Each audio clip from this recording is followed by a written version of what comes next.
schedules, so. All right, it's 8:15. I'll call this meeting to order. We'll begin with the Pledge of Allegiance. I pledge allegiance to the flag of the United States of America and to the republic for which it stands, one nation, under God, indivisible, with liberty and justice for all. Okay, moving on to the approval of the agenda. Any changes? Still no executive session? Nope. Okay. I will entertain a motion to approve the agenda. I'll make a motion to approve the agenda. Second? I saw Todd's lips move. Okay. Was that a question, Jamie, or a Yes. second to Second you? question mark? Yeah. Second. Okay, all those in favor? Aye. Aye. And now we're at the new employee introduction. So I am absolutely delighted to introduce you Joseph Shea, who is our new records and clerk of the board. And he's going to be doing. Do I stand in front of Cal? Right at the microphone there. All right, if that helps, but yes, no, it's an honor and a privilege actually to be here and to serve Whatcom County. My background a little bit is I am a graduate from Western, both with my BA in history and my master's in archives and records management before the university cut the program several years ago. I was one of the last of those classes, and it was a unique program in that it was the only library science program west of the Mississippi River that focused firmly on archives and records management. I studied under Rand Jimerson, who was he was obviously fully trained archivist, but was the president of the Society of American Archivists for at least one term that I remember. And went from there, moved back home. I'm from Grace Harbor originally, born and raised, went back home, spent 11 years working full-time for the Port of Grace Harbor, had been there 5 years before that as an intern doing their history work for their centennial in 2011, stayed on, did their work, their archives, was the receptionist, did ordering for the port. I mean, I've kind of done a little bit of everything for them, and my wife is a special education teacher. She's actually teaching for the Bellingham School District now. She got the job here, which in turn sent me on looking on a new career path. And it just so happened that I came across the clerk of the board position and I went, hey, that's kind of a perfect hybrid of everything I did at the port plus my archives and records management background. I applied and you all were gracious enough to hire me, and I'm looking forward to get going and really build the records and work with adjudication processes that I understand are going to be in the works. I've already started with working with both Lisa and Chris in talking to the state archives so that we can have our own set of our minutes and resolutions that go back from the beginning to the present. I'm going to make them searchable so that they are a solid backbone of research. I found that was incredibly helpful at the port because inevitably our counsel would say, hey, have we ever done this before in a meeting? I mean, I was dealing with over 100 years of history. So inevitably we would have to go back and say, okay, did we ever do this? I mean, you don't know. I mean, history tends to be forgotten as time marches on. So this way we'll have a fully searchable, fully digitized set of those records to start with. And then going from there, I asked the port for permission and they granted it to send me the access database I had built that I was databasing their records into. And I basically made a completely searchable finding aid for all of their records by series, sub-series, business dates, all of that. So I want to build a very solid, very searchable, very user-friendly records basically archive for the PUD so that you guys can, as things get added, they can stay if they're historically significant, or we can have all of our retention schedules together and everything followed so that records that need to be deaccessioned can be deaccessioned. We have everything on a time frame so that it moves through the records process as it needs to. So that's my goal, and to obviously be liaison between the board and staff and whatever else you all need me to do. As we were talking before the meeting, tasks as assigned. I'm pretty good at tasks as assigned, so. Welcome, Well, Joseph. Thank you. I just want to say, I'm just really delighted, to hear and about your background too, because, it's gonna be valuable skills for us. Yeah. You may know that our current chair of, it's not chair, the, executive director of Wapuda, Liz Anderson, comes from Grace Harbor, and at Grace Harbor PUD has been very influential in helping setting some best practices at our state level organization. Oh, wow. So yeah, well, and yeah, that's funny because actually, I know the name. I've never met Liz, but I do know, I believe I know her. I know her husband as well, I believe. So, but yeah, no, it's a small world. I appreciate that. But no, again, thank you guys so much. Thank you. Welcome. Okay, moving on to the consent agenda with approval of the minutes of the regular meeting of August 13th and approval of claims for August 27th. Are there any questions about those claims? No, Todd? No? So I'll go ahead and make the motion to approve the consent Okay. agenda. Second. All those in favor? Yeah, aye. Aye.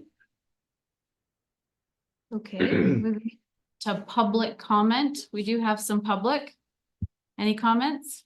No comment. No comments. Okay, Nash? anyone online? Nash, nothing? Okay. Okay, I don't see any hands raised. There will be a chance at the end of the meeting for public comment as well. Okay, upcoming commission per diem requests. Anything? The main thing is, it's routine, but I just want to mention that PPC Energy Northwest coming up, so. Okay.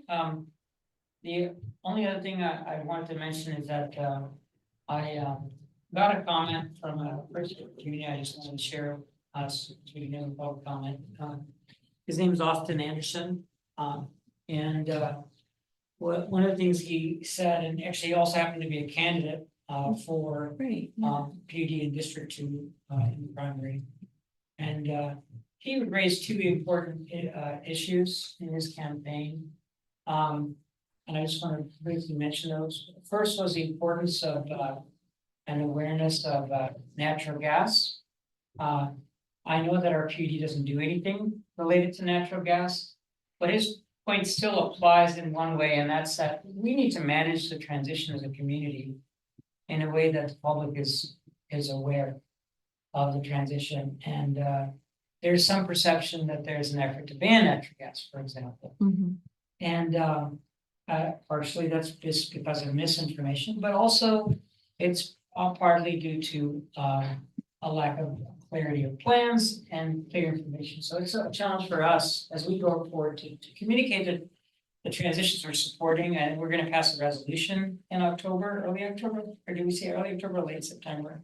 Early October. Okay, so it's important that we maybe in the whereas clauses address some of that awareness and sensitivity. That leads into the second comment. And Austin did score as a new entrant 12% of the vote, which is an important accomplishment. And the other point that got a lot of traction in the community, I believe, from speaking with others, is this point about how can the PUD continue to improve its transparency and communication with the public. And it's not to say that we're not transparent. It's an effort to make governments get accused of transparency challenges, and we shouldn't take it personally. We should not take it personally. We should constantly be working to make ourselves more available and more engaging to the public. And the thing is that, he asks questions about broadband, he asks questions about energy, he asks questions about water, and all those things are things we're actually working on. But how was his point of the tool, how was I supposed to know? So anyway, the thing is, I just want to say is that let's just cogitate on that. I'm not asking you to do take any action, just be aware that that continues to be an area for us to continue to explore and grow. Yeah, that's a good point, and I think, I would hope that with a new communications person. Yeah. We can actively engage the community. Also, you know, it's so frustrating to hear, oh, well, how was I supposed to know that any of that was going on when the people that are in this room and online, we see on a, you know, pretty frequent basis, and I've never seen that person at a meeting. So, you know, you can always log in or watch the YouTube notes afterwards. Yeah, thanks for letting me entertain it. The main thing I wanted to, I Yeah. felt like it was a perfect time because I Yeah. heard that we were gonna have, you know, new person joining us, so I thought it'd be a great time to bring this. things up. Thank you, yeah. And Austin may join us at another time. I certainly extended a warm welcome to attend and make. Great. Do you have any per diem requests coming up? No, as I the said, one, it was just just the what I one. said. Right? Yeah. I don't have the exact dates, but they're coming up early. Okay. September. And those are our normal ones, so No, it's not. yeah, on the list. Okay. Todd? Yeah. Commissioner report? Yes, is this where you want commissioner reports? I didn't see a line item Yeah, for them. so yes, upcoming per diem request commission report, yeah. Okay, great. I need to chat a little bit more with Chris, but I think that and Chris, you can correct me if I'm wrong, but I might be replacing you in the Waputa representation. Is that correct? That is The- for the September 18th, 19th Yeah. meeting, whatever that was, yeah. 16th or 18th. Yes. Okay. So and just to connect with John, John, since we is it allowable for Atul and I to communicate on our coordination of travel, or does that constitute a meeting? You can coordinate your travel. That is not business of the entity. Okay, great. Thank you for that. Okay, so commissioner report. I started doing some thinking about some of the ways that we can connect in our community. And I went out and looked at the Ferndale BP water intake that's being torn down, well, is all torn down and fenced off. And I noticed that there was a problem out there. I reached out to Chris. He's working on that. But one thing I noticed out there is that it's a 0.42 acre site. And really the only part that needs to be fenced off seems to be the water access. And it made me think about, is there a available use for that site in Ferndale that might benefit the community and the PUD through that? And so I talked with Chris, I talked a little bit with John, and my interest is that as a PUD, we reach out to Ferndale city government and find out if there is a way to utilize that property for the benefit of the community, since it's going to basically be sitting vacant. I don't believe in getting rid of riverfront access property, especially 0.42 acres, but there might be the ability to use it, say, as a safe parking zone or a tiny home village area. So I don't know the proper way to, do we need a resolution? Do we just want to ask, how do we want to do that? So can I make a recommendation? Sure. Sure, please. If the three of you are amenable, I'll just reach out to the city of Ferndale and let them know we've got the parcel, that we're perplexed as to how to use it. Do they have a proposal? And let them get back to us, and then we can react and decide if the proposal is acceptable or not. And just do it that way. Put it back on them a little bit, but you know, they'll at least know that we're willing to talk about it. Sounds good to me. Yeah, I mean, that sounds good to me too. Right. I'll reach out to them. Todd, do you? Yeah, that's great. My interest is to make sure that the PUD doesn't incur any cost or increase any liability concerns. So, and in fact, having people there might decrease our liability because people would be less likely to be clamoring around on or cutting their way through fences if there's people there. So thank you for that. I also went to the most recent Whatcom County Business and Commerce Advisory Committee, and this is the one that I would like the PUD to consider membership on. However, the problem the chair had of that with inviting the PUD to be a member is that their quorum is dictated by the total number of members on the committee, not just the voting members. And that is a conundrum that comes out of the Whatcom County Code. So I suggested there that if they would consider changing the Whatcom County Code by adding one word in front of the word members to add voting. And so on September 10th, with this commission's permission, I will draft up for us to consider a resolution requesting to add us to that committee and to change the wording in the county code to add voting before members for the designation of the quorum.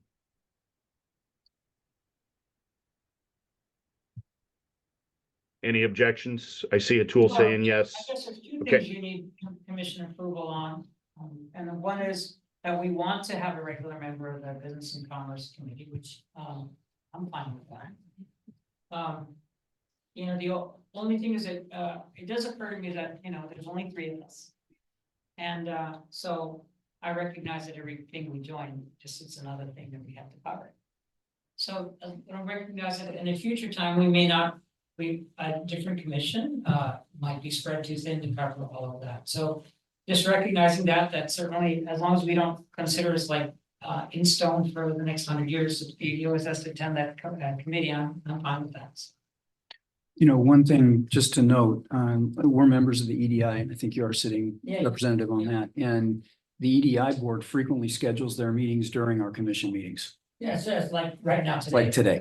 And in fact, I think the next 2 or 3 are that way. And it's just, you know, we don't want to be the tail wagging the dog, but just recognize there's going to be scheduling issues. Yeah. So currently those meetings are once a month on the 3rd Monday. So I don't know that they would, and in fact, if we can't attend the EDI meeting, this might not be a bad meeting to substitute in. So thank you. I also reached out to the Whatcom Council of Governments because I did not see our name on their website as being a member. And Hugh Conroy, the director for the Whatcom Council of Governments, responded back, said that we're a non-voting member, that we pay $150 a year in dues. And then he went ahead and put me down for Christine Grant's position. Apparently she was a representative there. I didn't ask for that. They have a meeting on October 9th. When you two divvied up Christine's positions, was that one of the ones you guys covered?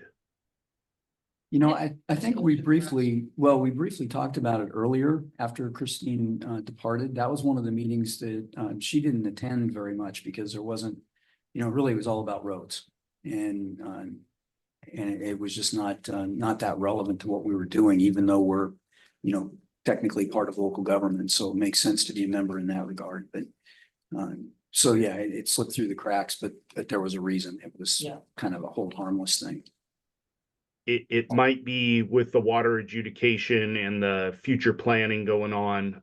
That might be something to consider in the future. So that next meeting's October 9th. I'm not sure if I'll be in town or not. I may try and attend. Unless so we should attend please. it. I mean, if you can't Okay. attend, let the commissioner, maybe one of us will come. And then that's all I've got. Thank you. Upcoming per diem request. So I will be attending the Puget Sound Leadership Council Welcome LOI Forum on September 11th. Will you be our moderator? And I will be the moderator for Excellent, that. thank you. forum. Yeah.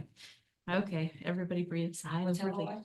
The local integrated. It's the local integrating authority or organization. Organization. Watershed Management Board. Yes, yeah.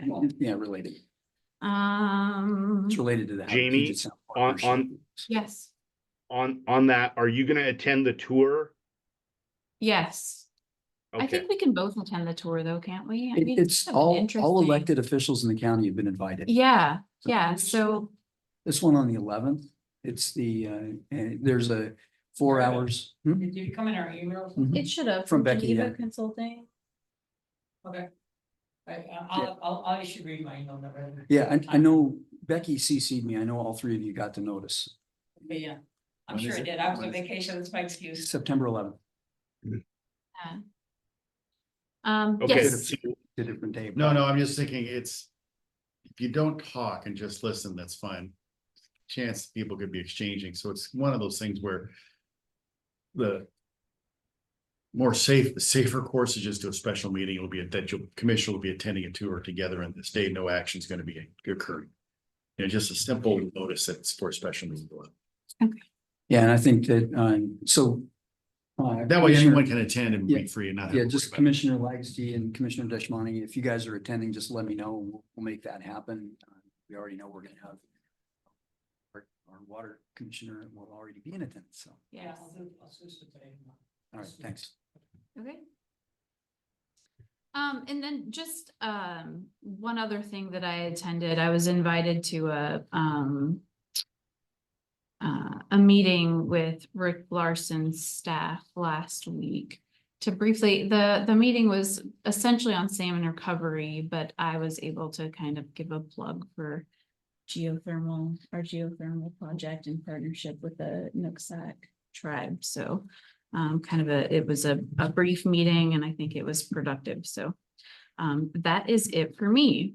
We'll move question, into- Jamie. Yeah, Yeah, did you decide if you're going to attend the water workshop? I'm not going to attend the water workshop. Okay, then, Atul, do you intend to attend the water workshop? I mean, if you'd like to attend it, I'd be fine with that. Okay, So- I'd like to go. Okay, Cool, great. Great. Thank you. Yep. That's a Spokane. Yeah, Yeah, and John and I are both presenting there the first day right on. on adjudication, oddly enough. How Wow, what did they think of exciting. Okay, perfect. So now we'll move on to the water capital plan discussion. All right, commissioners, are you good to go? We're good to go. Let's do it. Long last. So the question is, we're an asset management organization. It's part of our strategic plan. And how are we gonna do asset management with regards to our water plant, our industrial water plant in particular? And that question's been looming over me since I got here. I know Steve and others have struggled with it for a long time. And so this is staff's thinking of where we are today and a recommendation and an ask at the end for the commission. So. You had one question posted there. Oh, yeah, there is a question in the Q&A. Can we grab that? It was Rick saying that he's going between Montana and here. Oh, great. Yeah, we were talking about that before the meeting. Good to see you, Rick. Yeah, remember, you're always welcome. If you're in town, just drop in. Sorry, I just thought you can't want to get it.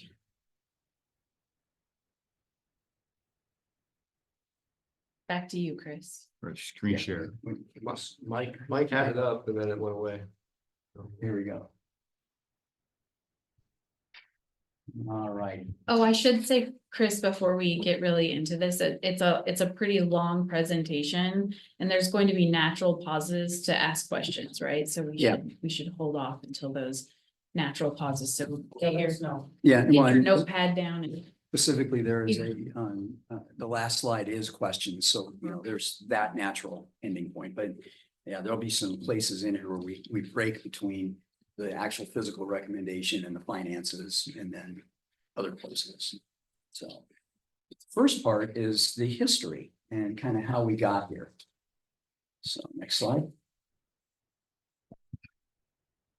Next slide. Yep. it's Oh, thinking just about taking it. a while. Oh, back to There we go. So the first water line was built to supply Alcoa, and that was our plant, what we could now call Plant 1. And that was put online in 65. Construction began probably about 2 years prior to that. And it was a single pipeline that went out to a single customer.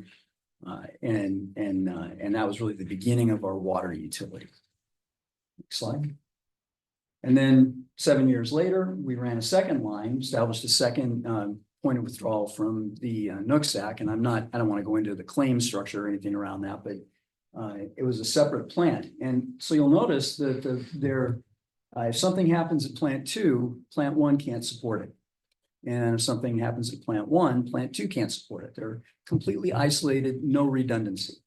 And so a little bit later on, we built a tie between them. And the idea here was, should you have a problem at either plant 1 or 2, the other could help supply through the intertie. The interesting thing about this from a planning perspective, I look at this and I see redundancy but I ask questions like where's the capacity on this whole thing? And it gives an impression of redundancy, but it turns out it's not quite redundant. So if you put the ratings on this, I don't know if you guys can all see this, but I'll start with the word Aldergrove, Maine. So that's the pipe that goes from plant 2 out to BP. And that's good for 12.2 million gallons a day. And that's a hydraulic measure. So that would be at maximum pressure. Now that line as line 1, as the first line down to Alcoa that line is a 24-inch pipeline that was a unique technology that's not widely used today in the pipeline industry. It was a very thin-walled steel pipe with spring steel coils wrapped around it under tension, coated in a layer of concrete. And that's how it's done. So at the time, I think the thinking was this is the pipe of the future. Everybody's going to be installing it. It's not going to be unique, and so on and so forth. Turned out not to be the case. The piping itself is very difficult to work with, very expensive to work with. And when you cut it or it's broken, that spring steel springs back. And you actually have to peel back the concrete, tack weld it down, put new wrap on it, and then recoat with concrete just to either, repair it if it's been broken or to tap into it. So you can't just do a simple bottom tap like you would on an ordinary pipeline and just put standard valving on it. It's really significant. So you may remember we had the incident with the county crew of the road damage. Yep. That hit this pipe and opened a hole. And it took us, we were able to valve it off. We lost a lot of water, but the repairs were very expensive and very time consuming. So it's not a good thing. You'll notice that the intertie installed in 1999 is a form of PVC. It's a high density polyethylene. The reason to use that is you can use what they call plastic fusion methods to actually tap the pipe. And there are pre-made saddles, there are irons with preformed heated elements, and you can actually work it and you can do a bottom tap. You can valve off of it. It's very, very easy to work compared to a steel pipeline. The HDPE at the 26-inch level is good for a little over 10 million gallons a day. You can't quite pressure it as much as the others, but it's a heck of a lot easier to work on. It's a heck of a lot cheaper per foot to buy the pipe. Installing it's about the same because you got to dig the trench. And the trench is going to be wide and deep and short and all of the things. But when you connect the pipe, you don't weld it, you fuse it. And so you use high temperature fusers. It's much quicker. The pipe itself is more flexible. So your side booms don't have to line up for 3 miles. They only line up for a quarter mile, and the pipe's flexible enough to lay over in the trench. There's some real advantages to using high density polyethylene. So you can see both of the old lines are 12.2 million gallons a day. However, down at plant 1, you can only pump 11 million gallons a day. So that's the hydraulic output rating of plant 1 today. Now that would be if all 5 pumps were in service. Today we have 2 pumps in service. And a few weeks ago, we had 1 pump in service. So we'll get back to the condition of plant 1 here in a bit. And if you look at plant 2, it has a 10 million gallon a day hydraulic output. So, in a sense, the intertie isn't fully sized for the pipes, But it turns out it's not the limiting factor in an emergency. It's going to be the hydraulic output of specifically plant 2. So if you lose plant 1 and you need to supply full load down to Douglas Road customers, you may not be able to through the intertie and through out of plant 2. So there's other issues here that lead you to look at this. And then last but not least, and it's not up here, it turns out you can't even achieve the hydraulic output of plant 2 in specific, because the filtration bays are, we've only been able to run them up, to below 10 million gallons a day. So the actual limiting factor is going to be somewhat less than the 10 out of plant 2. Okay. So, why do I have that? So next slide, please. So we're not redundant today. And we met with our customers, specifically BP and Phillips, 2 of our largest customers. And we asked them, kind of daylighted this whole issue to them and said, do you want redundancy? And then gave them overviews of the costs and said, would you be willing to pay for that? And the answer back from our customers was pretty resounding. Yeah, we want redundancy. And, while we don't agree to costs up front without seeing them, we agree that in order to upgrade the plant, it's going to be some significant costs. And we kind of gave them ballpark numbers, and they didn't reel with shock. So we had to get the customer feedback. And if you look at our strategic plan, one thing it talks about there is serving our water customers with resiliency. And resiliency is 2 things. It's reliability that customers want and what they're willing to pay for. So you've got to be able to balance that off. And I think that we've done a good job talking to them over the summer and trying to figure that out. So we also looked at a whole bunch of different ways to achieve this redundancy. And I'll just give you a couple of quick examples. So we looked at plant 1 and we said, all right, and we'll go into why in a few minutes. We got to do a bunch of work at plant 1. Does it make sense to actually build a new plant somewhere adjacent to plant 1 on the riverfront? Would it be cheaper? And the idea would be whether or not we could do this in reality. Obtain a parcel, build the plant, move our existing water withdrawal point, and then potentially demo and liquidate the plant 1 site and kind of net that all out. And Consor, looking at that, said, well, yeah, you could do that, but it's actually going to cost more than replacing in place. So, all right, that's fine. And could we do that? Could we actually get ecology to allow us to transfer the diversion? It's like, I don't know. But we didn't get there. One of the other options that we looked at was not rebuilding plant 1 at all, but greatly increasing the capacity of plant 2 and pipelines.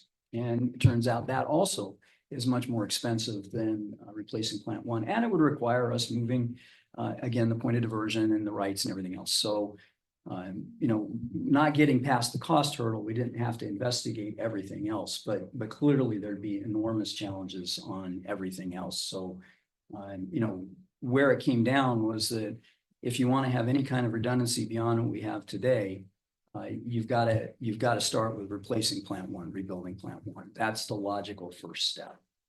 The alternative to that is just not have the capacity that we have today and kind of walk away from it. So all of it made that every option we looked at begins with a rebuild of plant 1. So this is one of those logical pause for questions points. So I've got a few questions. Go ahead. Yeah. First, I'd like to go back to the picture. Right, and specifically, what's your question, Commissioner? So it's easy for me to describe it when I look at the picture. Okay, It's got a kind of need to look at the picture. It's not too. Mike, could you roll back to one of the photographs of the 3 lines in the intertie, Yes. 2 lines? Gravity. Oh, they're trying to get there. It's not moving. So Cherry So Point's you a guys higher, ready to describe it? well, Cherry Point's a higher elevation than either of the 2 plants. So you're pushing water uphill both ways. To get from plant 2 to BP is further than plant 1 to BP, but you've got a slightly greater elevation gain from plant 1 to BP.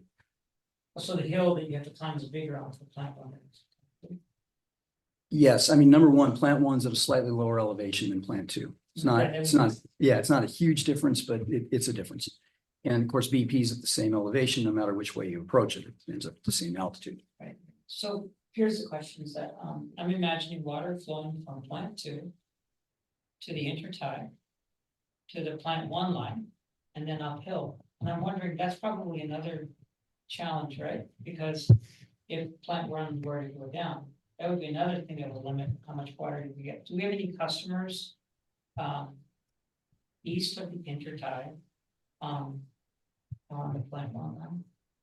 I think we've got some irrigation customers, yes. So that might be even a bigger challenge for serving them because we're pushing up the river, or no? I think we deliver pressure that's needed for our industrial customers, which is much greater than the pressure needed for our irrigation customers. So I think we're okay there.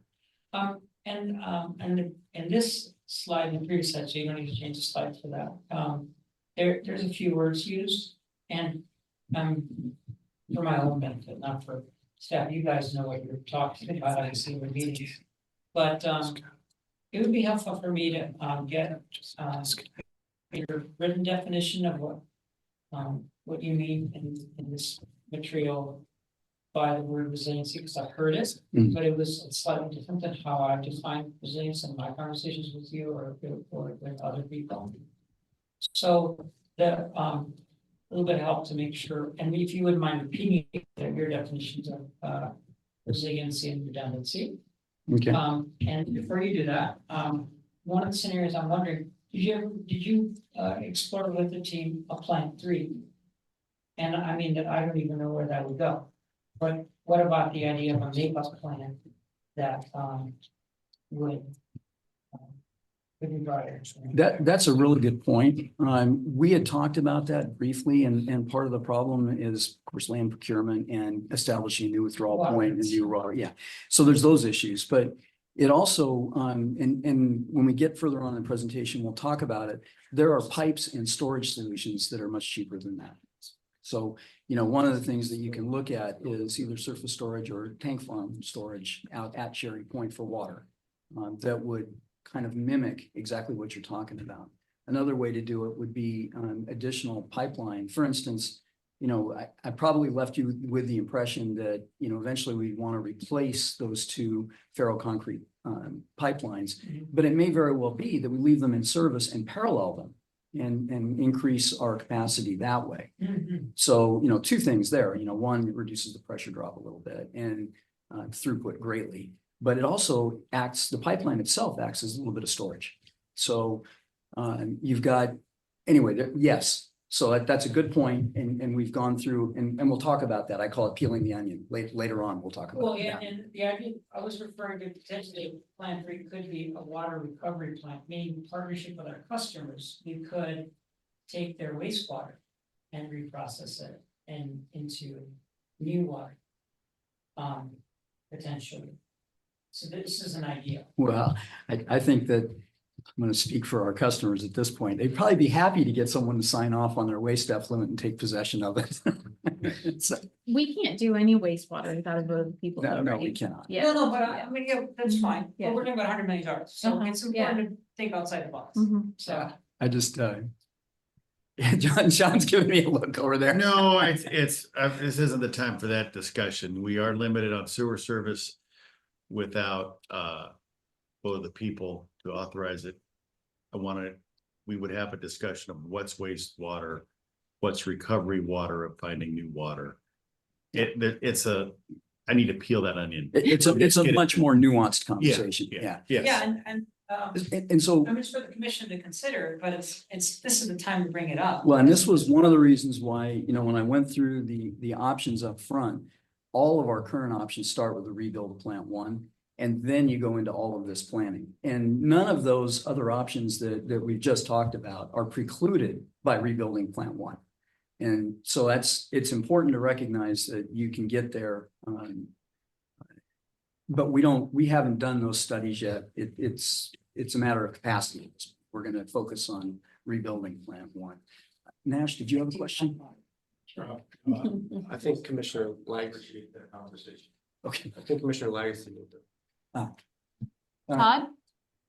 Yeah, so thank you. I was just wondering, you mentioned high pressure, but you didn't say what the, excuse me, what the actual pressures were. Could I hear about the average pressures of what we look like in the two ferroconcrete and then the high density polyethylene? Well, we're leaving the plant at about 180 PSI. When we get to the top of the hill at Aldergrove, we're very low, 20 PSI before it starts running back downhill again. And then Customers, I think Phillips has a 65 PSI request. BP is a little bit lower, around 35 or 40. but it'd be regulated down, right, so. Or. Well, we pump it out from this plant specifically to get it up to all at the top of the hill at Odor Grove at around 20 because of the gravity as it runs back down the hill. So we feed it up the hill at the correct pressure to get it to the customer at the correct pressure. Chris, from our benefit, could you repeat the definitions of resiliency and analysis? So it's in there. Yeah, on the redundancy, it's very straightforward, just as electric transmission, it's an N-1. So you got a loss of any major component. Resiliency is the ability of the system, number one, to withstand trouble in the future, and then number two, recover from trouble in the future. So different than redundancy, but very similar. And I think that is the definition that you use. I have a question. So how many customers does plant one serve without, I mean, if you take redundancy out of it, right? Like if you're, how many customers are on that blue line? You know, our total number of industrial customers is 11, Uh-huh. split between the two. So I really don't know offhand where all of our customers are. I just worry about kind of the big Yeah, four. so since Alcoa closed though, it's not as many, right? Well, but I think, Not you know, much. AltaGas is down there. And so the ALA will be down there. PSE Okay. PSC is there. And then even though Alco is, like Chris mentioned, ALA, they still take water and then it'll ramp up at some point. And Brian had his hand up. Oh, Brian. Yes, I just wanted to add to that. Phillips 66 is on that line as well. And then we have several irrigation customers running up Douglas Road, so. And the other thing I wanted to mention is back to the pressures. We need the high pressure coming out of the plants to get over the hill. That's, our industrial customers don't take delivery anywhere near the pressures we're pumping out at. The industrial customers vary in pressure from, like Kurt said, about 65 PSI at Phillips. We dump into the BP ponds at over 100, but it's the main point is we have to pressurize to get over the hill. And we monitor the pressure at the top of about Olson Road. That's about the high point. We measure that so that we don't go zero pressure or negative and collapse the pipe, so. Then I had one more follow-up question, if I might, related to the pressure. We know that our capacity is the 12.2 million gallons per day. What do we actually deliver as far as use on an average per day? Our delivery currently is somewhere between 10 and 12 million gallons a day, usually around 11. And we've been below 10 quite a bit since I've been here. Yes. Just depends on the day. And is that in both lines? That's the total output of both plants, yeah. Okay. The thing that, you know, you look at high draw events, and the worst is you have normal loads everywhere, and then there's a fire at one of the refineries. Then they're gonna use a lot of water. And we've had one of those events in the past where we've had big high water draw at BP, and we almost drew the system flat. And BP was getting down to the bottom of their pond. So it's If that fire would have continued much longer, there would have been serious consequences. yeah. Do we have a So- liability when that occurs? Like, do we have an obligation? Do we shut off other users? How does the PUD handle that? Well, I know at the time, and Brian can probably chime in, I think we asked people to curtail usage and they generally did. And that allowed us to max out what we could pump to BP, but there's a limit of what you can get out of these plants and get through the pipe.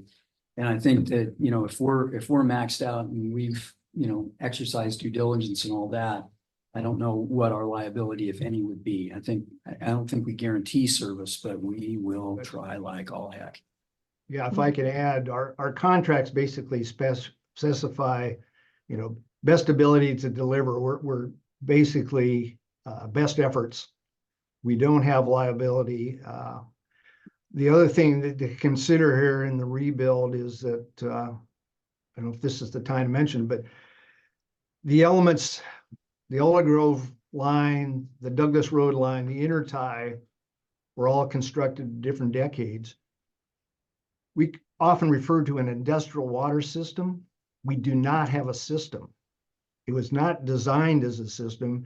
It was designed for specific customers at the time. And then we've tried to sort of do a pseudo system with the interties. So it isn't easy. When you talk about curtailment, we do get voluntary. If there's an emergency, we get real good cooperation from our industrial customers to back off if they can on their water consumption. But we have no capability in the system to do any kind of measured curtailment in terms of proportional curtailment. We don't have any ability to do that. We don't have any storage, so we can't rely on that to pick up the difference. Customers, with the exception of BP, don't have storage. So it's really a voluntary effort to back off. And, with water usage, you'll have automatic curtailment spread throughout the system as we can't deliver enough to meet the load. So.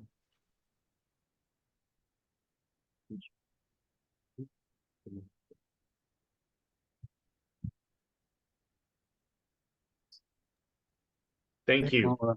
Okay. Really quickly, So- sorry, really Mike, quickly, you taking there's us been a back? request. That's the one right there. What's that, Mike? There's been a request for Commissioner Deshmani to move his mic closer. Yep. He's just done Can you that. hear me better now? A little bit closer, please. Can you hear me better now? Yep, thank you.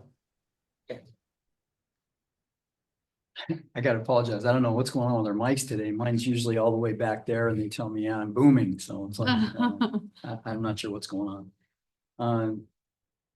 Okay. So when you think about what we can deliver through the system, part of it is what we're in fact obligated to deliver, and that's the contract demand. We have to look at what the maximum contract demand is and try and size the system to meet all of that happening simultaneously. I don't know that we can do that today. We also look at the river flows, and I do not mean to cause any alarm because this is, a potential for the future issue. But our plant 2 intake is upstream, smaller and shallower than our plant 1 intake. So if you have very low river flow conditions, it may be that we have to idle or greatly reduce the withdrawal from plant 2 and rely exclusively on plant 1. This would be very low flow conditions, a couple hundred cubic feet a second. And so we've never had that, but it's just something you have to think about. And I'm not sure you've got to build redundancy for that. And then, we've got all of the issues around adjudication, which we've all talked about in terms of inchoate rights and everything else. And we've talked at great length about what's going to happen with the climate. One thing that we haven't talked too much about is we've looked at the floodplain information from the county. And, Paula did that whole study. Yeah. And the good news is that, plant 1 is not any more imperiled than it ever was. And we don't think that rising seas will get us there. So that's good. And we verified that on very high flow events, so floods, there's a lot of junk in the river, but it actually, other than having to use a lot of extra chemicals to flocculate and clear, it doesn't really have an impact on our system. So very high flow, very low flow, until you get to extremely low flow, we're okay. It's not going to cripple the system. So, and then last but not least is, and I said this before, storage could play a role in how this is ultimately how the configuration needs to be built. storage is really expensive, and with the exception of the surface ponds at BP, none of our customers have been very willing to build storage. And, you know, they would prefer to rely on their utility to deliver the water when you need it, and I get that. BP has always been kind of a belt and suspender organization, and they've got a robust system there, and they've got some on-site backup, and that's, I think, prudent planning. So hats off. Not saying anybody else is bad, just you're good. All right, next slide, please. Like, can you do the next slide?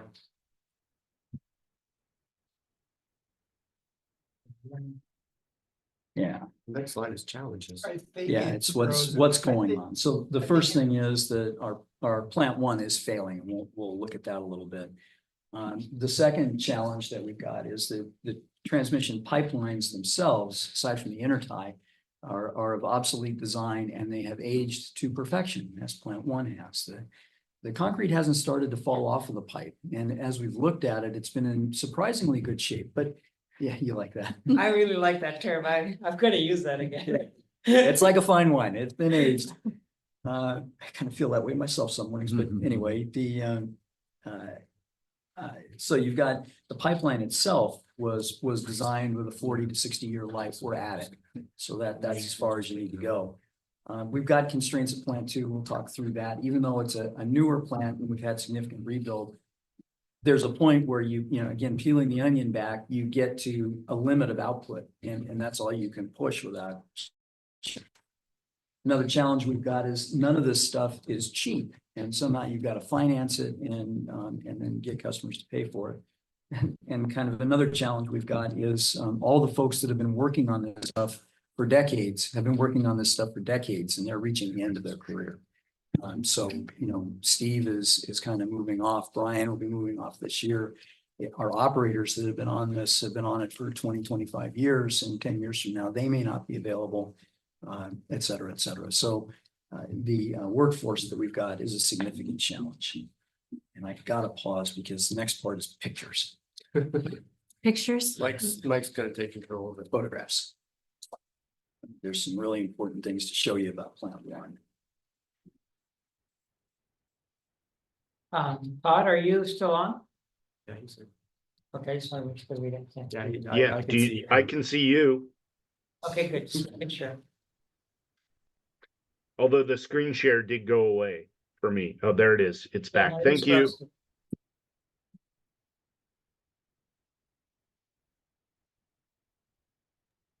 So you'll have. So to- I guess I just have a question. So really, it made sense when Brian was like, we have two independent systems, right? Yes. We don't have With a one link. with between- a link between them. And is that link adequate or like to You know- support the system? Because I noticed that it pushes less water, right? And the pressure is less. Like, is there a better way to connect those systems? Well, I mean, the proper way to do this would be redesign the whole thing as a system. As a And system? you look at actual network flows, and that we have not done. And that, when I talk about peeling the onion, that's kind of the next layer. The second thing I'll observe is the HDPE intertie is the modern pipe standard for high pressure water. Mhm. You can get HDPE up to 60 inches standard from manufacturers today. Not that we would, but I'm just saying you can. So you can reduce the pressure drop in the pipe that's caused by friction of the walls a great deal by increasing the diameter. That doesn't change the head that you have to push to get it uphill. You know, gravity's gravity, but if you have a larger pipe, you have less friction, so you need less pumping power to get the same volume through it. Okay. So, you know, but the thing is, you go ahead and you run the whole thing as a network. Here we are. So those are the challenges. And now, Mike, if you can advance one more slide. All right. So this is a cleaned up, this is cleaned up facilities. So that's one of the outlet pipes in plant one. And you can see that it's been worked on and repainted a whole bunch of times. And then the baffles that you see in the second picture, I think those are the ones we just had to replace, aren't they, Kurt? No, we just supported the stanchions that they're set on. We didn't Okay. replace the whole weir. All right. So, but it's a beautiful example of, you know, this is a facility that's 60 years in the making and it's physically in some real trouble. Next slide. Favorite one. Okay, on the left, you'll see two of the pumps that are the output pumps of the thing. On the right, you can see the yellow pump behind the electrical switchgear. Well, good, there it is. So the old electrical engineer in me looks at that and says, well, gosh. Yeah, So what's keeping the water out of the switchgear is that black and yellow painted line on the floor. well, then that's perfect. That stops it right Yeah, there. if that stops it, you know, you're just gonna get, it's like, you ever see the abyss where you get that standing wall of water, it'll do that. No, I don't want water spraying on 2 kV switchgear, just not a good idea, or 4 kV switchgear. But this is in fact how water plants were designed back in the day, and I've seen it in Kentucky, I've seen it in California. It is just, you know, hey, we got a room here.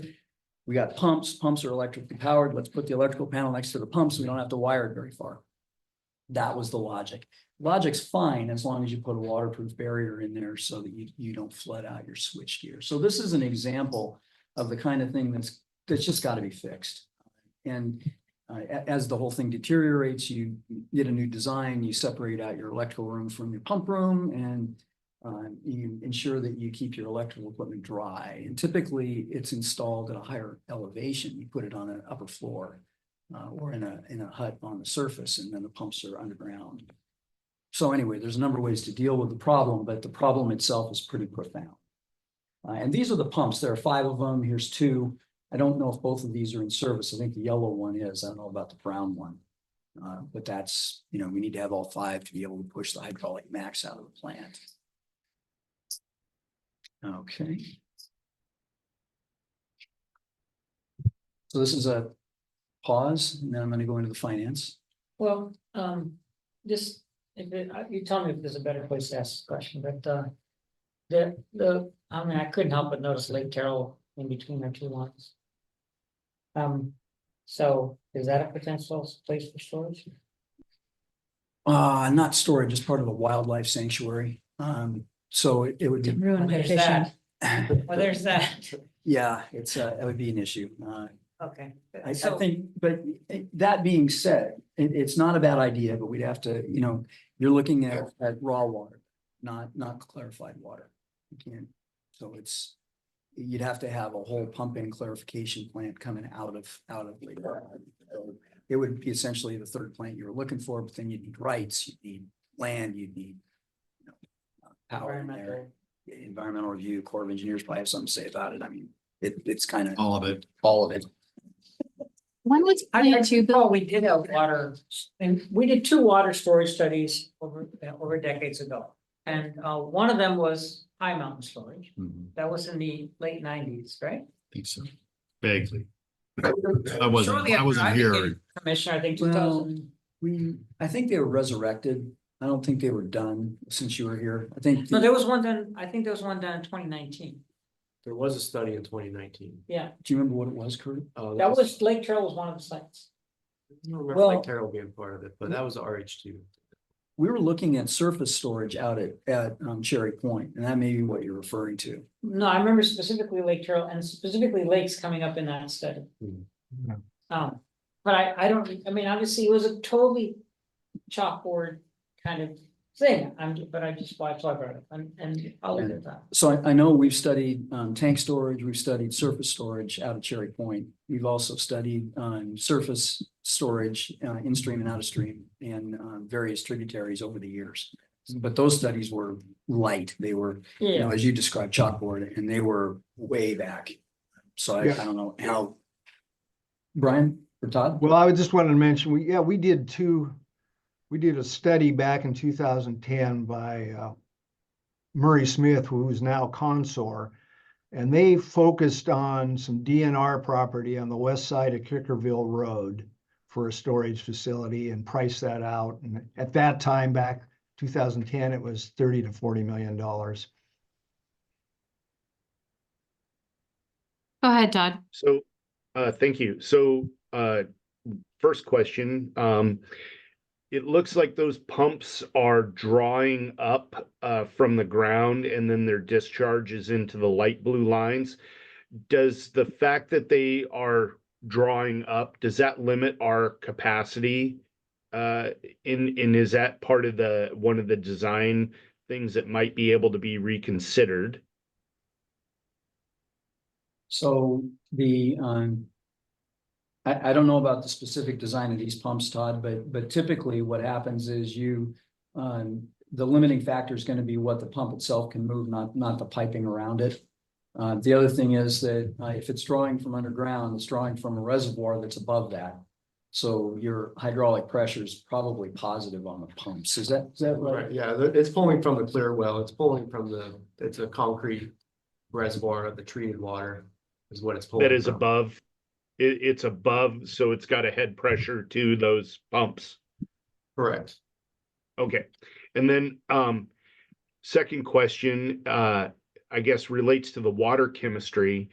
How impactful to the water chemistry and the ability to, I guess, store that water are the chemicals that we add? Meaning, and here's my end question, is there a way to potentially coordinate with Whatcom County's desire to create a wetland mitigation bank for our storage facility that we might want to potentially consider, or do the chemicals make that a no-go from the get? Well, so, as I've said before today, the issue is that we've started with the plant one rebuild. All of the questions about, should we build storage? Should we do additional pipelines? Should, how we should fix that? We have not studied. So, it'd be premature for me to even give you an opinion on whether or not something we've talked about with the county and wetland mitigation would make any kind of sense. The second thing is if you have tank storage, you've got to worry about how often you turn it, and then you typically have to treat it so that you don't get algal growth. If you've got ordinary storage, surface storage, stuff like that, you don't tend to worry about that as much. So there's less chemical draw. But on that one, I'll defer to Brian and Kurt and Kevin if he's listening. We wait for the chemical that we use to be tested for use for potable water, even though we're not using that for that purpose. So beyond that, I wouldn't know what it would be allowed to pump it into a wetland situation. The only thing I know is that the chemical is certified for use for a potable process. Thank you. Chris, when was plant 2 built? 72. And then it was rebuilt in the teens sometime. 2012. Oh, so fairly new. Yeah, it's Yeah. not in a failure mode like plant one, Mhm. but it is limited in what it can output. I guess so, and I'm not asking anybody to rewrite the story here, but why did we decide instead of building an entire new system to replace each of these separately? Like instead of building a system that's capable of handling everything, one system instead of 2 independent systems. Yeah, and I can't speak for when the decision was made to rebuild plant 2, but it was done as an incremental. They looked at it in isolation, I think, and said, what do we have to do to replace what we've got? Yeah. And that was the decision that was made. We've looked at this from a system perspective and said, okay, yeah, we need to treat the whole thing as a system, but it starts with replacing plant 1 because that's about to fail. And so that's, so the answer is, as we move through this, as we go through the plant 1 rebuild, there'll be some time late in the plant 1 rebuild, which is 7 or 8 years from now, where we will get Consul or some other firm on board and say, okay, now do the whole system layout. Let's try and find the optimal low cost, high resiliency, high redundancy system. and, you know, and do that system look. Okay. But it's just not now. I mean, Okay. Yeah, it just seems like long-term, it's costlier to like treat each of these things And, yeah. independently when the goal is to We're have not doing one that now. I system. think part of the thinking was up here, there's basins 1 through 4, which are existing originally and are still in use, and they added 5 and 6. Mm. So I think part of it might have been a decision that these basins have a much longer lifespan than the plant 1 basins, which was a big factor because the basins are, you know, there's tens of thousands of gallons. They have to, the footings and everything to build the earthwork necessary. It was a big factor in the decision making. The other factor, if I could add to that, since I was here back then, was that you look at the two plants, and even though right now, if plant 1's out of service, plant 2 can carry the average water demand, you know, somewhere around 8,500 gallons per minute. That's not sustainable. It can only carry it for a limited amount of time, depending on the conditions at the time. So it might be as little as a half a day. You might get a few days. But if plant 1 went down on a long-term basis, given its age, and it could, plant 2 has no ability to sustain the water demands for all the customers. So at the time in 2012, that was one of the considerations. We looked at upsizing the piping to be able to deliver more water. But we also looked at upsizing the capacity of plant 2. So if plant 1 went down, plant 2 would have a better ability to carry the load. So, you know, there was a lot of factors to consider back then, but that was definitely one of them. And we wanted to have one plant that we could really rely on, knew it was updated and functional. And at the time we rebuilt plant 2, it was in the same condition as plant 1. You had high head pumps right next to the electrical gear. You had plywood, sheets of plywood trying to keep the water off the switch gear. It was not great. It was newer than plant 1, but it was not great. So decision was made, cost-wise, it was cheaper to rebuild plant 2 for that standby redundancy. Thanks, Brian. All right, Mike, could you advance the slide? So we've gone through and done an analysis of high-level costs, and a lot of these came from some of it came from old studies. Some of it is from Consor recently. And the plant 1 rebuild, we now think will be in the neighborhood of 150 million. We've gone through what's known as value engineering with Consor, trying to figure out ways to get that down. And we found some things in there. For instance, the original design included maximum seismic withstand capacity for some of the buildings. And, you know, I just said, no, you don't need that. You know, you're not gonna have human beings in there. It's not mission critical. If you lose that building, you rebuild it. And so, you know, there's that kind of thing that we've been through trying to peel the costs out. And that ends up with approximately 150 million. This includes the utilidor, which is part of this year's budget. The coming year, 2025, our proposal. The pipeline replacement, so that's replacing it with 36-inch HDPE. And you can see roughly $50 million, we think, to replace both lines with HDPE. And that doesn't include if we chose to leave the old lines in service to increase total throughput and what the valving would have to look like. You'd have to add a couple $1 million in valve pits up at the end. And there's some ways to finesse that. You can tie directly into the intertie, and you know, there's other things you can do, but you know, again, that's part of a larger study. On plant 2, we haven't done a study yet on what it would cost to get the complete throughput of that plant up into the 15 to 20 million gallons a day range, which is really what you would need for complete redundancy. And then the transmission line and structures, that's our power lines going out there. The water storage, the numbers that we have for that are those earlier studies, and some of them were well over 60 million, depending on where you put the plant. So, and you would still need to do plant 1 and most of plant 2, even with storage, because you need to be able to move the water every day to get enough water in storage to ride through, you know, 3 to 7 days of a loss of one of the plants. So high level, these are the costs we came up with. And next slide, Mike.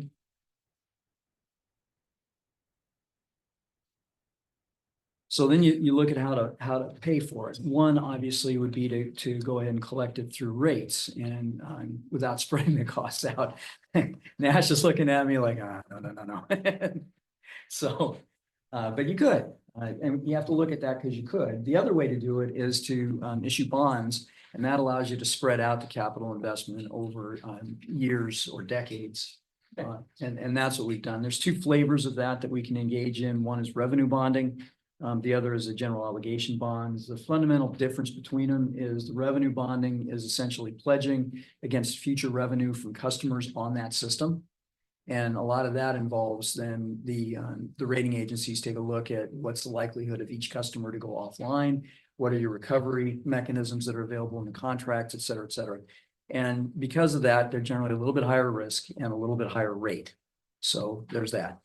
GO bond, general obligation bonds, are the ones typically issued by general governmental entities. And basically that what they're saying is we're not pledging assets or anything else. We can just raise taxes. And so that's what a GO bond does. Now, we may sell the GO bond, recover the debt service, obviously from our customers. And then should there be some breakdown there, then you would have to resort to a tax levy. We have not done a tax levy here in, gosh. 50 years. Yeah, 50 years. Since the 60s, I think we dropped the last one. 6 years. Yeah. So it's been a kind of forever. There's all kinds of problems with that, and we can talk about it. I think some of that would probably be an executive session discussion, but one of the real issues is once you start, you're pretty well stuck. So you've got to go and take a look at what your long-term needs are and go there. So municipalization, other issues that are far beyond this. So GO bonds are, they're the cheapest way to go for us. And, it basically would be what I would recommend. If you turn the page here for us, Mike. Next slide. There we go. So Annette has put together a debt service schedule, what it would look like. And I would just draw your attention to the chart down at the bottom. And Nash, this will be public. It is public now, so we'll just send a copy of it over to you. But you can see that our debt service goes over 10 million beginning in 2027, which is the issuance of the second tranche of bonds. And then it declines under 10 million pretty quickly, another 5 years, and then just gradually goes down as bonds are paid off. And this doesn't include any other additional bonding. So this doesn't include any bonding that might be needed to replace parts of plant 2, the transmission lines, et cetera, et cetera. And I would expect those to be bonded activities as well. It'd be very long-term, or storage, or any of those large capital items. So we've got the estimate.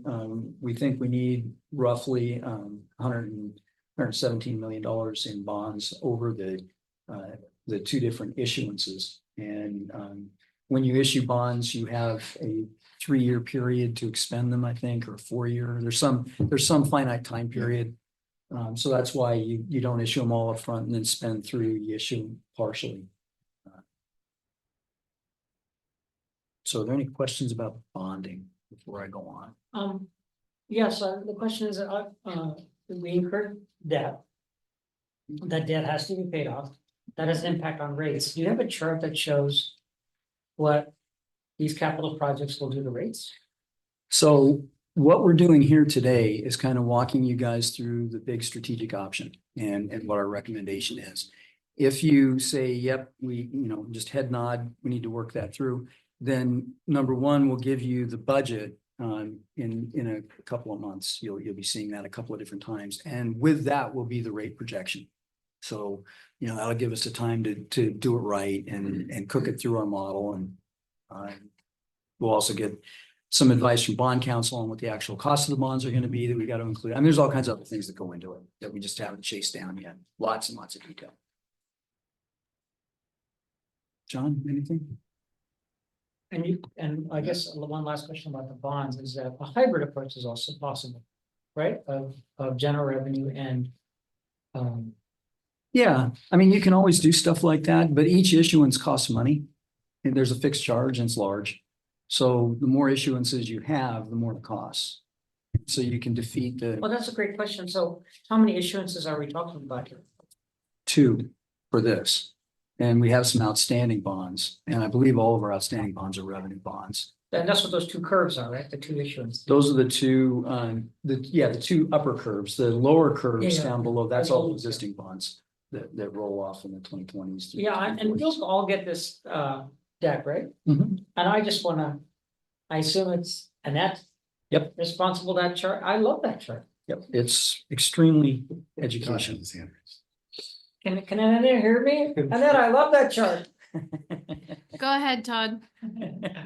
Well, Chris did answer one of my questions in that our previous bond issuances are all revenue bonds. So my follow-up question then is, do we have the current capacity in our rate structure to pay the debt service that is predicted for those bond issuances in 25 and 27? So until we actually get the numbers in front of our customers, we won't know if they're absolutely willing to pay. We think so. Okay, thank you. Mike, if you could give me the next slide. So looking at our industrial customers, clearly we need stability in the short term. And I think for them, short term is probably the next decade. It's, give them some certainty and get this through. Beyond that, it's long term, and it's going to be guided largely by our strategic plan, which we're going to be in the process of updating this fall. Next slide. So as John pointed out before, we got some issues in front of us. So when you look at all of this work, all of it's got to be permitted, not the least of which is the city of Ferndale. So, plant one is in Ferndale city limits, but it's also on the banks of the Nooksack. So the Army Corps is very much interested. We'll have SEPA. As far as I know, we don't have a NEPA requirement. That's good news, but SEPA can be as onerous. And then, we got to make sure that everything we're doing complies with the RCWs that kind of deal with it. I don't know of The much. plant rebuild involved in water work? Probably, yes. That's why we have the core. Yeah, that's why I'm assuming that you may have some NEPA. Okay. Is this okay, Tom? Yeah, I mean, this is it for the regulatory hurdles. That's all there is. Well, that's all you have? That's it. That's piece of cake, walking the park. This put a requirement on staffing that exceeds our current capacity. Well, so if you'll recall, we've got Garrett, who's our chief of engineering, and we're in a position of wanting to hire a project manager. But for this particular project, we're going to hire Consor or some other organization that'll essentially be our, what's the term? You're not gonna make Garrett do all of this. No. You hire someone who's a resident engineer for the project. And that it's a term limited type thing. And typically you do it through a contract if you don't have. You'll want some kind of engineer of record as well as a project manager, where Right. that's not staff for us. Right. So, no, I mean, and that's part of the cost that goes into all this stuff. It's not cheap. You do have some real staffing Skilled issues. labor. Todd, do you have a question? Yeah, just related to this, if we're talking about substation and potentially impacting or tying into the transmission, does FERC get involved, or is that not something we have to worry about? No, it wouldn't be. Yeah, I mean, redesigning our system is our own internal problem, and it's not trivial, but you don't have to put into an interconnection queue or anything like that. So we're in good shape there. Mike, Yeah, if you could. substation. Next slide. Brian has. Substation's not considered BES or bulk electric system facility anyway, so that's where FERC and NERC would come in.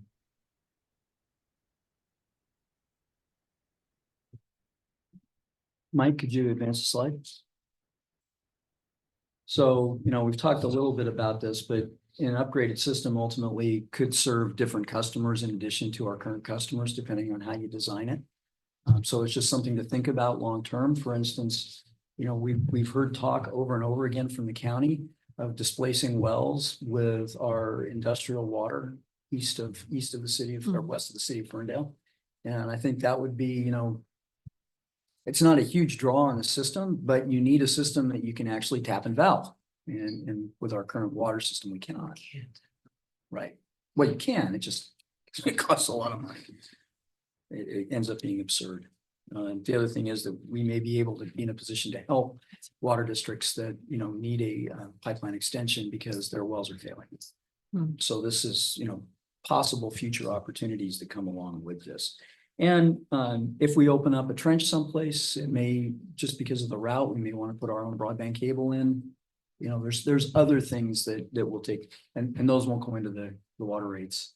So that'd be in our broadband rates. Unless we're providing service. Did you have an Well, objection, Bart? if you guys want broadband, and we can talk. Are you ready to take Good. another question or you want us to wait? Todd? We can go, the next slide is our staff recommendation. Okay, Todd, just wait for a second. All right. So I think I've said this a couple of times. All of the long-term capital plans begin with rebuilding Plant 1. So we recommend that rebuild be the first step. And included in that is the utilidor, which is moving the essentially the tunnel that has all the piping and wiring and everything else. It's got to be relocated for the city of Ferndale's levee project. So that's the first kind of triggering event that we've got to do.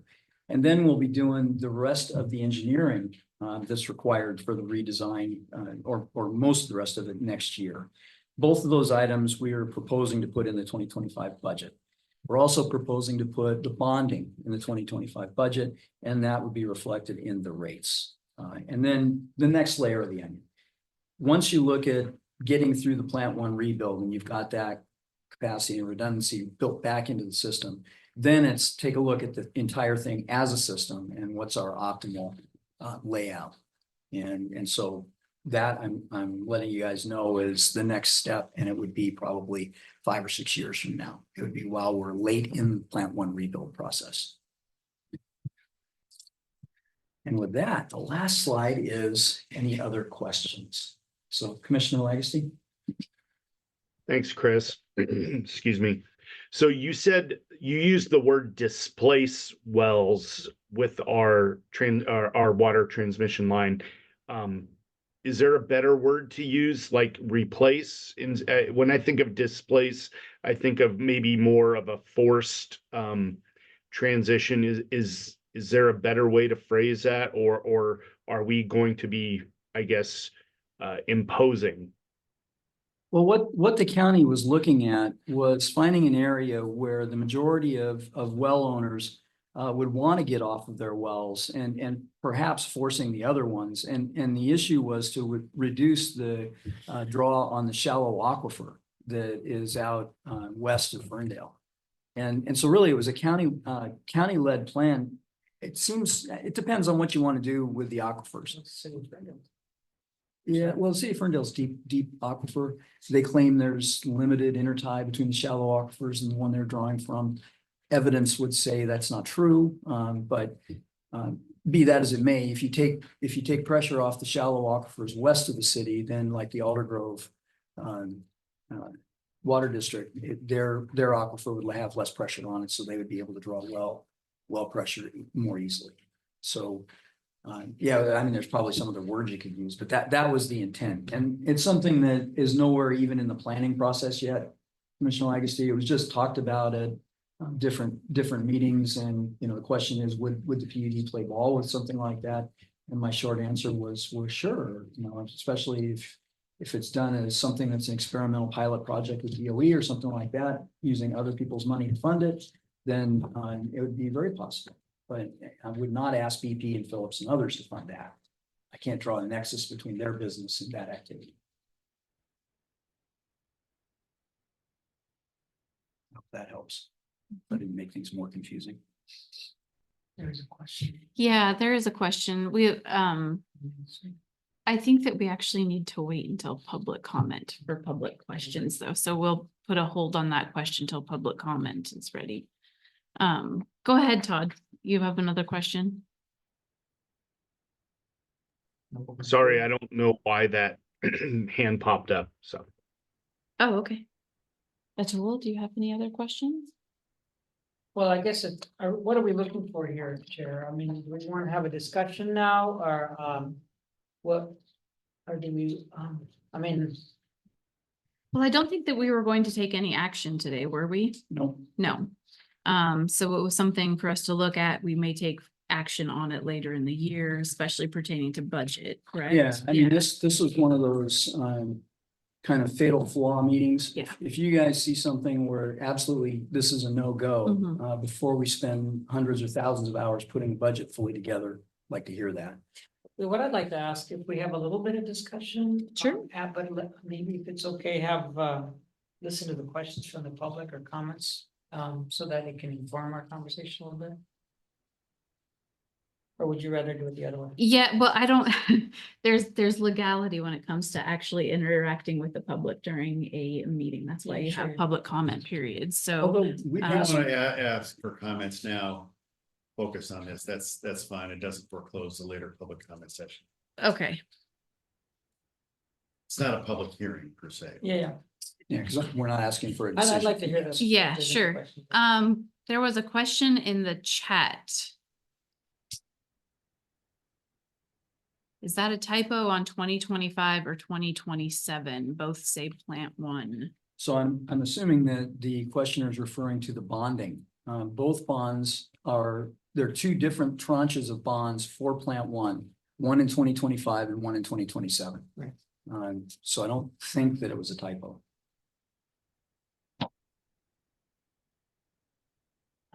Does anybody else in the room have any questions you'd like to have answered? Is the rebuild like in kind? Or are you going to do it to the It's going to be more capable than what's there, so not quite in kind. If we wanted to do it in kind, it'd be a little bit cheaper, not much, because a lot of the work is the concrete and dirt work. That the civil work is the most expensive part, and that doesn't change a heck of a lot. The footprint doesn't change much. But we'll have probably more capable pumping and piping, and our hydraulic output and our settlement pond output would probably be higher than if we just replaced it in kind. That would be great to share. You know, Yeah.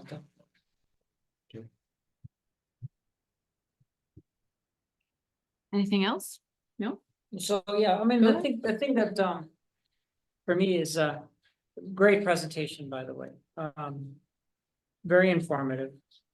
There was and I mean, first questions, I mean, there must be, what, hundreds of hours of the team's time, that's gone into this? Maybe more. Yeah, this started more than a year ago, Mhm. this conversation, right? So I appreciate all of that. And, we're getting a pretty distilled, but also coherent presentation. So I appreciate that very much. I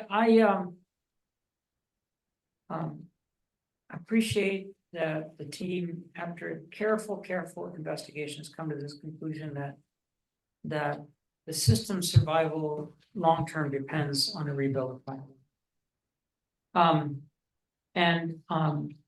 If there's a way to put a slide together that captures that statement, I think it would be good for to document this critical decision point that we made. Yeah. And because I believe that would, like, people will ask in the future, So- why did they make this particular? And I think On the there's- current sorry. redundancy slide, the very last bullet is all options that made sense began with a plant one rebuild. That is why we included that here. Mhm.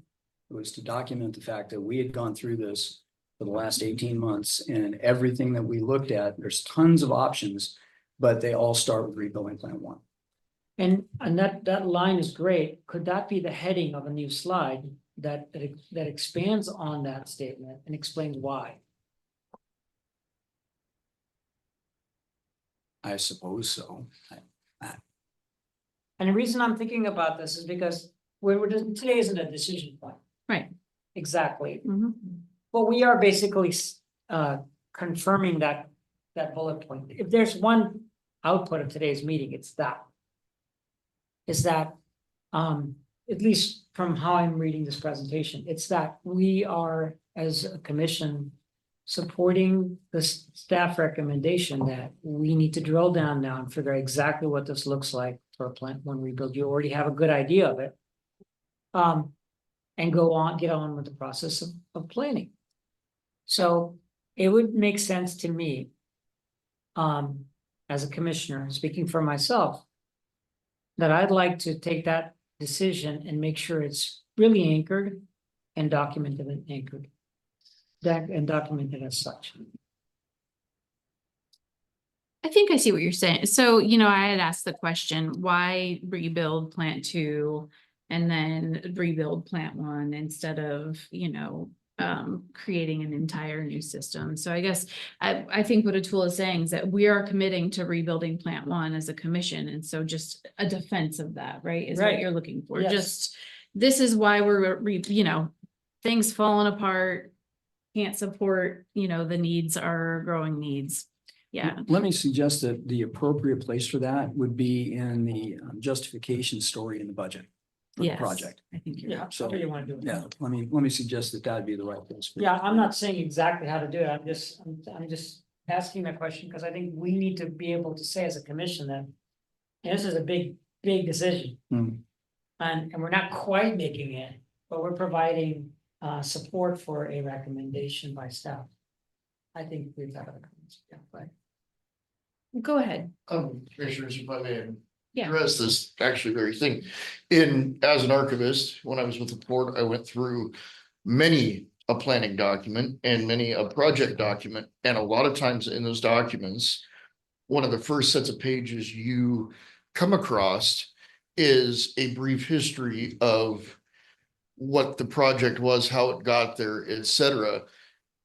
When you start the planning for this could be included in that as well and say, hey, this is why we've reached this study point.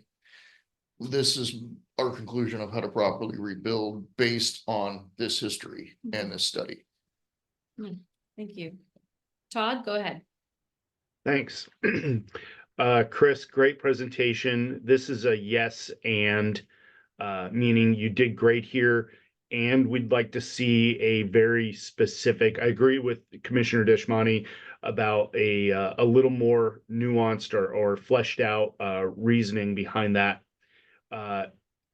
Related to that, I would like added in or expanded on is the impact to rates that this is going to have. I realize that we're still rough out there, but as we come into the budget, if we're real roughly, if we're a $20 million a year PUD and we're looking to add $10 million of debt service per year, that's a significant impact to rates. And I think as we consider this, we need to make sure that we're having that financial consideration really at the forefront to that. And then also I would like to see a little more fleshed out or a specific slide as to the references and the actual numbers on sea level rise and how we're considering that and what we expect it to be and why we don't see that as being a problem, and also the tsunami level impact and actual hard data to support that.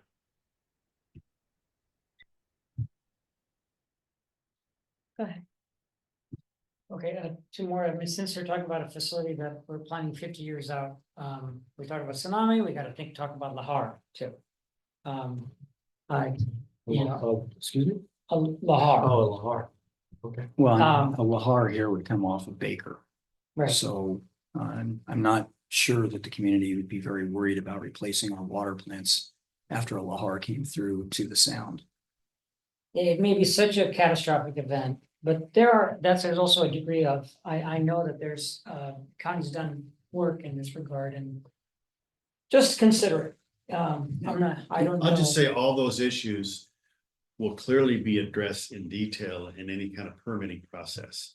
So I think the questions, may I suggest, that addressing the questions at this stage should probably just look at current comprehensive plans and what studies exist as of today, rather than undertaking a whole new, what's the sea level rise for a contemplated project that hasn't been designed or hasn't even been site planned really.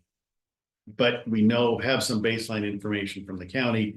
You have some preliminary, very high level preliminary information that you've done on what you think the project might be. So I say that don't front load these studies before you're 5 years from design. Oh, no. Yeah. No, I'm just bringing it up. Yeah. And there's a lot of stuff they're bringing up now, I hear you. I get it. Massive project Yeah. to talk about, and Yeah. I wanna make sure it's all on the table. And not that you wouldn't think of it anyway, but I just making sure it's on the table. So, comprehensive plan. So, comprehensive plan, looking at the utilities chapter as well as other chapters in the comprehensive plan, it talks about capital facilities plans. And, one of the things I'm wondering is if, this is something that, is somewhere, covered. Do we want to be, ambivalent to the comprehensive plan as it relates to this, or have you thought about that? Do you want to, revisit the comprehensive plan from the perspective of what does this plan one rebuild look like? Yeah, so if you read the comprehensive plan with regards to the water utilities, it's really completely neutral on this kind of activity. Okay. And I think, the issue with the comprehensive plan is what do they incent for growth and development, especially in the Cherry Point area, and what does that look like from an electric, water, sewer, road, rail? That's really what the comprehensive plan deals with. So this is a level way below that. I read John. I that's a good description. I do think it's worth, if this project is green lighted, generally, even at the planning stage in the budget, a letter to the county planning department saying we are undertaking this study for this kind of improvements to make this investment over the long term, so that when they do their capital facilities plan, That's they are required to identify the capital infrastructure plans of special purpose districts that Right. support urban designations. So it doesn't mean that we have to undertake that level of planning detail. They may ask us to look at it, but at least inform the county what's being intended so that it can inform their comprehensive plan to support their growth and industrial growth allocations. I mean, you have a new aviation facility, AP, that you saw the papers on over the weekend. They may need to see that has electric water support. So I have something. I guess one thing that we really didn't, you kind of touched base on a little bit is what's the worst case scenario if we don't commit to rebuilding plant one and make sure that this happens. I think we all agree that we should, right? But we supply all of the water to Whatcom County's industrial complex, correct? I mean, if there was a fire, it'd be At Cherry Point. yeah, and they barely, we barely had enough water to make sure that it was put out, correct? So what happens if plant one goes down and we don't have the assist? That's kind of a terrifying thought. Well, that's what the N-1 redundancy Yeah, looks at. right, Is if right. you lose that. And Brian answered that completely. You can push water out of plant 2 for a short period of time, and then you've got a problem. Yeah, And whether it's half a day or several days, it's not months. yeah, So, that's really the problem with plant 1. And it is at the point, like I said, we've got 3 of the 5 pumps are out of service today because they've failed. why can't we get like economic development money for the rebuild of plant 1? I mean, why can't we leverage, like, because it really is supporting the economy here in Whatcom County. Yeah, Yeah, I mean, the short answer is it's a rounding error. So the most that the EDI is gonna give you on a grant basis, it's $1.5 million. And that's the largest project they're willing to even fund. I'll So, take it. yeah, no, I mean, I definitely, we're just not there in terms of making the request, but yeah, we can go and ask that, and then clearly that doesn't impact our rates, you know, it takes a little bit off. And that's nice, but you know, the EDI is just not, they're not built for this kind of project. They're just not. You might cover legal fees. Nice job. Nice job. I do We'll have take it. an ad. Go ahead, Todd. Thanks. So I appreciate the conversation on the comp plan, and one of the things that Sat Paul, the county executive, dropped at the Business and Commerce Advisory Committee is that as part of the comp plan process, the county wants to add 2,500 acres of new industrial land. And so this might be an additional opportunity for us to coordinate with them. Where do they, is it adjacent? No. He did not say where, so this is one of those where learning about it early is good, and having that conversation and how we might be able to work with them. And if they're looking at adding 2,500 acres of industrial land, there might be additional EDI money that the county would want to consider. But they were also talking about seeking private capital potentially for some development. Go ahead. First is, part, well, if it's broken up, that 2,500 acres broken up, I mean, I've wondered the future, we have a big historical issue, smaller in scale, but still quite challenging with, economic development in Grandview and the infrastructure in Grandview. We've had meetings and conversations of upgrading of infrastructure in Grandview. Could Grandview be a way to both suffice? We all here may not be so aware of this, but I've been exposed in other environments.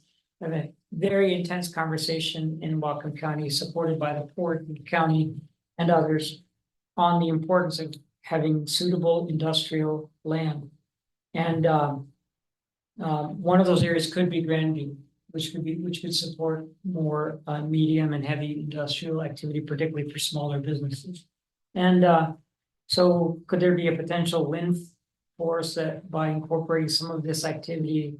I know, I recognize that that's on the plant 2 line, right? Not on the plant 1 line, but is there a way to maybe address some of our challenges with Grandview infrastructure? Yeah, so I think you're conflating two unrelated issues here. Okay. 2,500 acres is in the county. Grandview is in the urban growth area for Ferndale. Okay, And they've indicated they are not interested in converting that into industrial. I asked them less than a month ago as part of their comprehensive planning process. So and I was trying to get them to, you know, hey, you want to take over the Grandview system? And, you know, I mean, it was kind of, hey. how's I got to do it for you? Exactly. And, you know, I didn't try and hoodwink them or anything. And then you may recall, we went through with Representative Timmons, trying to get something in the legislature last year to help us rebuild Grandview. And we're ultimately unsuccessful. We couldn't get enough people to bite on that. So the 2,500 acres, though, that's in the county. And my sense was that it is not in Cherry Point, that it is elsewhere in the county. Well, okay, thanks. And the last question, this is my last question, Okay, I'll go with Janet. okay? Go for it. And that is, are we talking about any property acquisitions of what we currently have, what you laid out today? No. Okay. Well, I shouldn't say that. It's maybe something we find one. Right away. It depends on what we do with the pipes. We may need to acquire right of way, which is, you know, Yeah, nothing major. we're not looking at major The acquisition. footprint that we have is sufficient. Right. Okay. Okay, well, that wraps it up. Can I make one comment? You bet. So you guys have all said really nice things about the presentation, and I've sat here and smiled and all that, but I got to acknowledge, Kurt put this presentation together with help from others and a little bit of guidance from me, and I tried to talk him into being the spokesperson, and he was like, no, you go ahead and do that. Well done, Kurt. Yeah, he did a fantastic job. The whole team did. So Yeah, it's my great. thanks to them. Great. So now we're at public comment. And I think a lot of people have already weighed in. Anybody in the room have a last minute comment? No? No? Not this time? So this It's gotta be digested. Okay, I'm fine, thank you. and I don't see any hands online. And we don't have an executive session, so it is 9:59 and this meeting is adjourned. Just like that. We nailed it. Oh, at 10:30.